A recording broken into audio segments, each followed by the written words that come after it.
How's it going, guys? This is Ryo Murata, photographer based in Tokyo. In my last video, I had some time to shoot with a Mamiya 645 camera, but I forgot to mention one accessory that came along with this camera.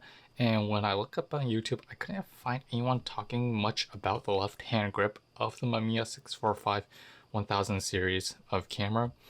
In my case, when I purchased mine, it actually came bundled together, and you guys already know I am new to 645, shooting with the 645 camera format, and I did some diggings and found out that the reason why this left hand grip exists is basically to stabilize the camera. No doubt. This only sort of like works specifically if you're using sort of like a waist viewfinder, and honestly you can shoot this with a pentaprism if you want, but honestly you need extra muscle to sort of like maintain that position when shooting with the prism viewfinder with the left hand grip, because your arm is already you have to like jack up your left arm to like shoot in that position. So in my mind, this basically is sort of like, it works perfectly with a waist viewfinder, so I guess that's why it exists. Okay, so in addition, if you ever shoot with a 645 and compare that with sort of like a larger Hasselblad type of camera that have sort of like a similar like rectangular long box shaped design, the 645 is completely smaller by its like size. And I'm not dissing its size, but you basically had to sort of like pay that price, that because the body itself, the camera itself is smaller, it becomes less stable. So that's actually where this left hand grip comes into play, because there are people like me who have slightly larger hands, no pun intended, but there are people out there like that who have larger hands, and it's sort of hard to like hold this camera without the grip. So I guess that's another reason why this left hand grip exists to the masses. And to top it off, I realized that after shooting with this and after doing some research, I found out that there are two varieties of the left hand grip that no one talks about. I personally have, there's basically an older version and a newer version.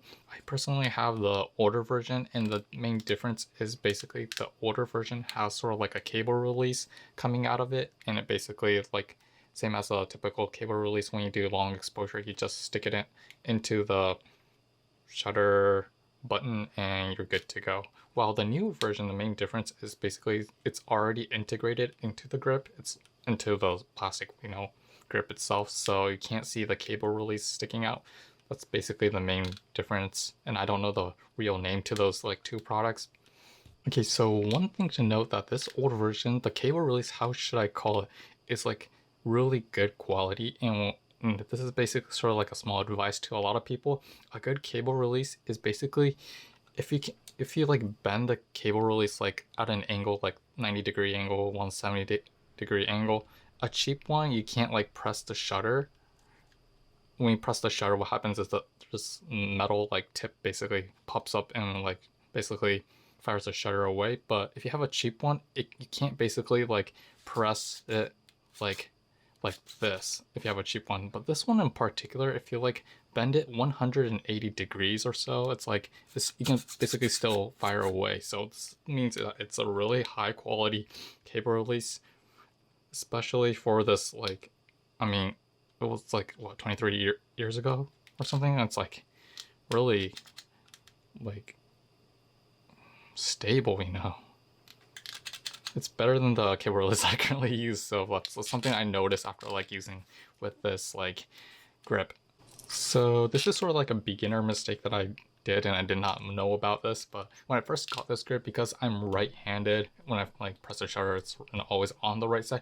I initially like attached this to the right side and tried firing, but I realized that it did fire, but I realized that there's that second notion where you basically have to advance the film, and I just realized that if this is on the right side, it kind of collides with the sort of like a film advancement reel, and what happens is, because there's not much like distance between the grip and the film like advancement like reel, I can't advance it at all. So I realized afterwards, after doing more research, that it basically had to put it on the left side, and it felt like really weird because basically fire the shutter with your left hand, and I'm not used to doing that. So that will take some time to get used to.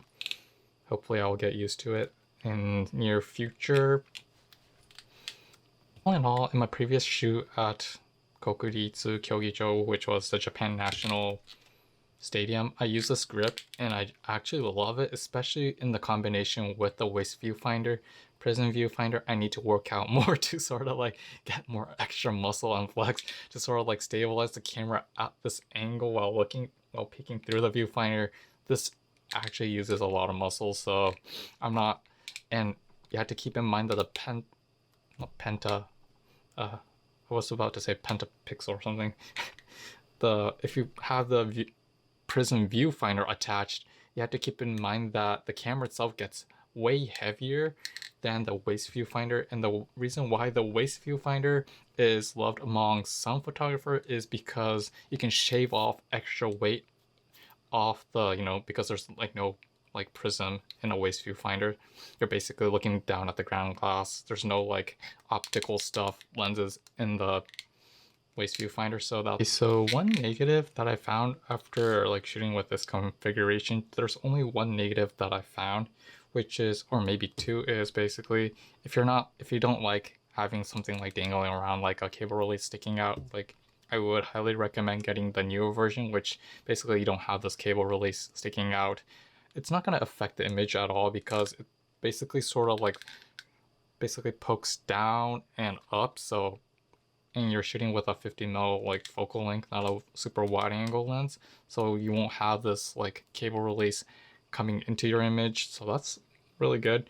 But another negative that I realized is that when you have this attached, you can't access the battery compartment at the bottom because this grip itself, it's like a tripod plate. It kind of blocks that area and you can't access that, silver oxide, battery, 6-volt battery thing compartment. So when you're shooting and when you run out of batteries, keep in mind that the Mamiya 645 runs on batteries actually similar to the Nikon F3. And if you guys know about the Nikon F3, that camera, if you run out of batteries, you can't fire the shutter. Well, you can at only a specific like shutter speed, but that's it.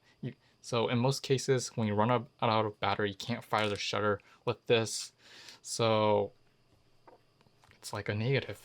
So you basically have to dismantle this Hyper Beast and basically replace the batteries, and then you attach this once again, screw in the cable release, and you're good to go. You just lost 30 seconds, kinda. So maybe that's, but so far I never ran out of batteries in my shoots, so I can't say how long the battery is gonna last for me. So when that happens, I am gonna get screwed over. So okay, so hopefully I said everything I want in this video about the left hand grip.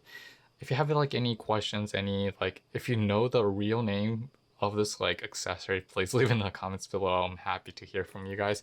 And like, if you ever shoot with this configuration, I just want to hear your like response. Like, do you like it? Do you hate it? Or there's a lot of like, opinions hovering around on the internet space. So I'm just like curious to hear from you guys. And yeah, it's a great afternoon. It's raining outside, not a great afternoon, but yeah, please like thumbs up if you like the video, and yeah, keep safe, keep shooting, and we will see you next time. Peace.